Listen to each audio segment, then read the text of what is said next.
Have you ever seen a cow that acts like it's never walked before? Or maybe you've heard of Kuru, the disease that plagued the people of Papua New Guinea. But what's the link between the two? Well, it's prions. Prions produce some of the most fatal infectious diseases, but almost no one has heard of them. But what even is a prion? In 1982, Stanley Perusner was investigating probable causes of bovine spongiform encephalopathy and Creutzfeldt-Jakob disease, when he stumbled across infectious, self-reproducing pathogens mainly composed of proteins that damage brain tissue. He called them prions, deriving the name from proteinaceous and infectious, referring to the fact that protein's infectious nature most likely stems from the misfolding of the protein. And so, in short, a prion is a highly infectious asexual pathogen that destroys brain tissue formed from the misfolding of proteins and is always fatal.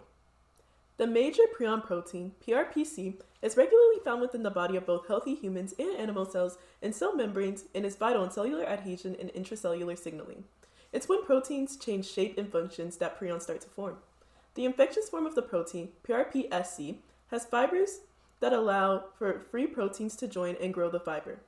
Replication-wise, there are two accepted models, the heterodimer model and the fibril model.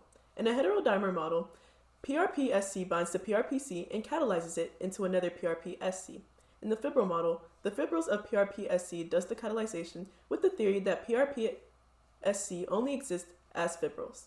After creating enough prions, they are spread through ingestion of bodily excrements, such as urine and manure. Even plants can be prion hosts if prions bind to the leaves or stem. So if we know how they spread, why can't we stop them? Well, drug design depends on a definite idea of how they spread, not models. In addition to this, prions have a long incubation period, but as soon as symptoms appear, the host is ravaged with neurodegenerative symptoms. Prions also have high resistance to protease, heat, ionization, radiation, and formaldehyde treatments. Not all hope is lost though. Hydrolysis of the tertiary structure of the protein is effective at the eradication of prions. Without a cure or treatment, however, prions will continue to wreak havoc on the brains of many animals and humans. So if prions cause all these diseases and there's no cure, what's the point of further investigating them? Prions may be the culprit behind many neurodegenerative diseases in humans or even solve the mystery of some congenital diseases. There have been many links between the behavior of prions or neurodegenerative diseases like Alzheimer's or Parkinson's.